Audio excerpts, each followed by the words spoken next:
नमस्कार साथियों, अगर आपका नाम 2003 की मतदाता सूची में नहीं है तो आगे आने वाले समय में ना तो आप वोट दे पाओगे, ना ही आप घर खरीद पाओगे, प्लॉट खरीद पाओगे, ज़मीन खरीद पाओगे या फिर कोई भी संपत्ति आप खरीद नहीं पाओगे। और आपको सरकारी नौकरी में या सरकारी योजनाओं का लाभ लेने में दोनों ही तरह से दिक्कत आ सकती है।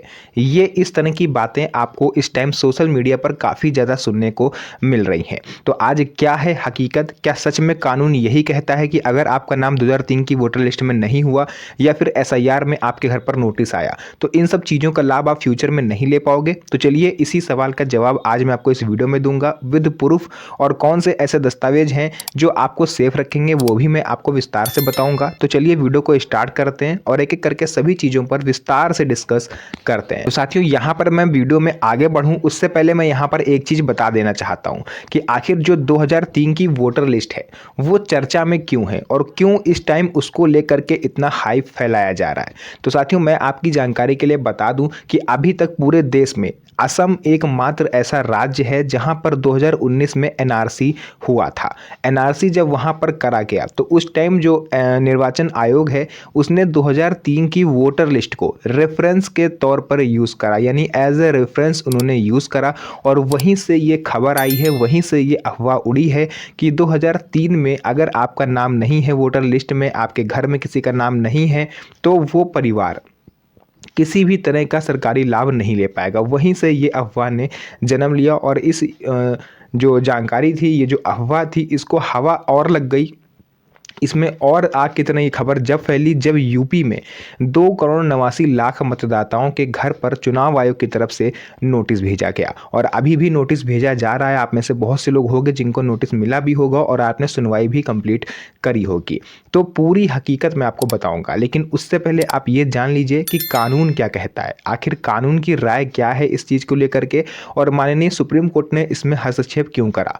देखिए, सबसे पहले जानेंगे कानून की बात। सिटीजनशिप एक्ट 1955 ये सिर्फ इसीलिए बनाया गया था कि नागरिकता को लेकर के आगे आने वाले समय में जब कभी भी विवाद हो तो इस एक्ट का यूज़ किया जा सके। आप अपने संविधान में पढ़ोगे तो संविधान में अनुच्छेद 5 से लेकर के 11 यानी सेक्शन 5 to 11 के बीच में आपको इस चीज़ का जिक्र मिल जाएगा कि नागरिकता को लेकर के जो भी विवाद हैं उससे कैसे निपटा जाएगा। तो मैं आपको बताता हूँ सिटीजनशिप एक्ट 1955 के बारे में। इस एक्ट में ये क्लियरली लिखा हुआ है कि आपकी नागरिकता 4 तरह से जो है आपको मिल सकती है। अब 5वां तरीका भी रिसेंटली जोड़ा गया, तो कुल मिला के 5 ऐसे तरीके हैं जिनसे आप नागरिकता साबित कर सकते हो।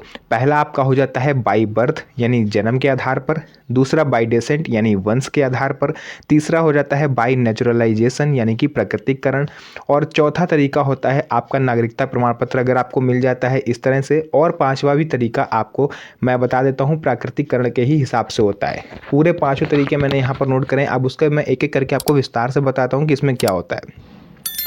तो जो 5 तरीके हैं वो कौन से हैं मैंने अभी आपको बताया। उन 5 तरीके के बारे में आप ये जान लीजिए कि इससे हट के आपको नागरिकता नहीं मिल सकती। इन 5 तरीकों के ही बीच में आपको चलना है। एक और तरीका होता है रजिस्ट्रेशन से। मैं उसी चीज़ को ढूंढ रहा था, यानी अगर आप बाहर से आए हो और यहाँ पर आके भारत की महिला से शादी कर ली, भारत के पुरुष से शादी कर ली, तो आपको रजिस्ट्रेशन के थ्रू भी भारत का नागरिक माना जा सकता है। अब हम यहाँ पर ये जानने वाले हैं कि 2003 की वोटर लिस्ट में लोगों का नाम होता क्यों नहीं है। आखिर ऐसा क्या था 2003 में जो आपका नाम नहीं आ पाया। बहुत से लोग सोचते हैं कि हमारे तो पूर्वज यहीं पर रह रहे हैं तो मेरा नाम 2003 की वोटर लिस्ट में क्यों नहीं है। तो मैं आपको बता देता हूँ कुछ मेन रीजंस हो सकते हैं जिस वजह से आपका नाम वोटर लिस्ट में नहीं आ पाया।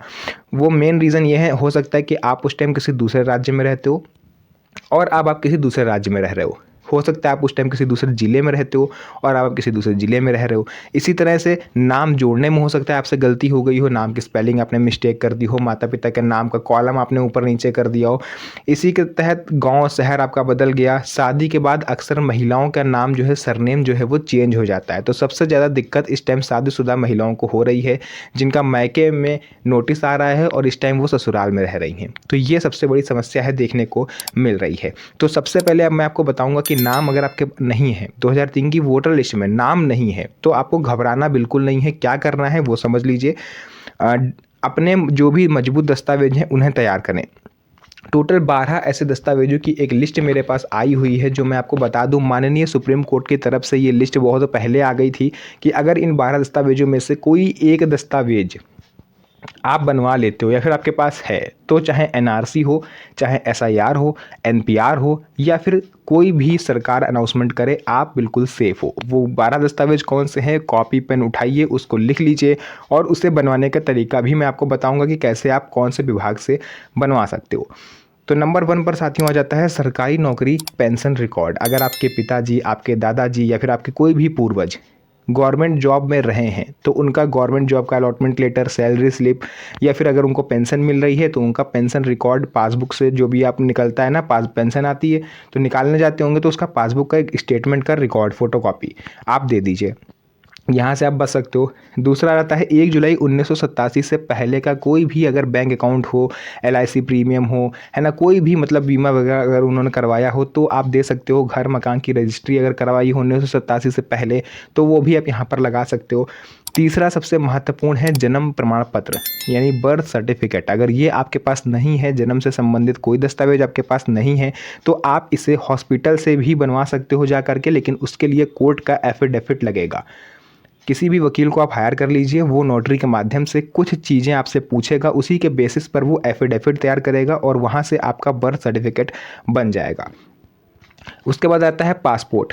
पासपोर्ट भी आप ऑनलाइन आवेदन कर सकते हो, 1500 के आसपास इसकी फ़ीस रहती है और आपको पीएसके यानी पासपोर्ट सेवा केंद्र पर जाना होता है, अलॉटमेंट आपका होता है, स्लॉट के हिसाब से आप वहाँ पर जाके वेरिफिकेशन करवा के पासपोर्ट बनवा सकते हो। हालांकि पासपोर्ट अगर आप बनवाने जाओगे तो ये प्रोसेस थोड़ा लंबा है, क्योंकि इसमें पुलिस वेरिफिकेशन भी होता है, पुलिस आपके घर पर भी आ सकती है और आपका खर्चा इसमें थोड़ा ज़्यादा हो जाएगा। इसके बाद फॉरेस्ट राइट सर्टिफिकेट, अगर वन अधिकार प्रमाण पत्र है आपके पास तो भी सही है। इसके अलावा 10वीं कक्षा की मार्कशीट अगर आपके पास है, तो जिनके पास बर्थ सर्टिफिकेट नहीं होता है उनका जो जन्म प्रमाण पत्र की तरह ही 10th क्लास की मार्कशीट जो है व्यवहार करती है, यानी 10th क्लास की marksheet is equal to birth certificate. ये चीज़ हो गई। डोमिसाइल स्थानीय निवास प्रमाण पत्र, यहाँ पर भी ध्यान दीजिएगा, अगर सामान्य निवास प्रमाण पत्र है तो वो मान्य नहीं है। स्थायी निवास प्रमाण पत्र हो या फिर उस पर मूल निवास प्रमाण पत्र लिखा हुआ हो। इसके अलावा फैमिली रजिस्टर अगर आपके पास है, जाति प्रमाण पत्र है, SC ST OBC कैटेगरी में आप आते हो और आपका जो कास्ट सर्टिफिकेट है अगर वो आपके पास है तो भी आप पूरी तरह से सेफ हो। अगर नहीं है तो उसे आप अपने पार्षद से या फिर ग्राम प्रधान से लिखवा के बनवा सकते हो। इसके अलावा NRC सर्टिफिकेट, अगर आप असम राज्य से हो और NRC आपके राज्य में हो चुकी है ऑलरेडी तो उसका सर्टिफिकेट आप दे सकते हो, तो वो भी आप सेफ हो। इसके अलावा ज़मीन या घर के कागजात, माता पिता दादा दादी के कोई भी पुराने से पुराना दस्तावेज। इन शॉर्ट अगर मैं क्लियर यहाँ पर बात करूँ तो जितना पुराना दस्तावेज उतना आपका दावा मजबूत। ये चीज़ आप दिमाग में बैठा लीजिए, पुराने से पुराने दस्तावेज हो सके तो आप निकालिए। आधार और पैन को लेकर के भ्रम में बिल्कुल भी मत रहिए। सरकार इसे कभी भी नागरिकता का सबूत नहीं मानेगी, क्योंकि ये घुसपैठियों के पास भी मिला है और इसे विदेशी भी भारत में आके बनवा सकते हैं। इसके अलावा साथियों सबसे ज़रूरी बात है, अभी पूरे देश में फ़िलहाल NRC लागू नहीं हुई है, लेकिन जैसा कि आपको याद होगा गृह मंत्री अमित शाह जी के द्वारा ये पहले ही कहा जा चुका है कि जब पूरे देश में SIR कंप्लीट हो जाएगा तो NRC भी प्रस्तावित है, यानी NRC भी हो सकती है। तो ऐसे में ये 12 दस्तावेज आपको सेफ रखेंगे।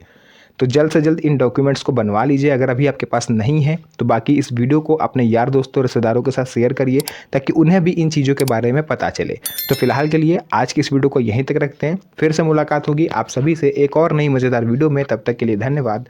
जय हिंद।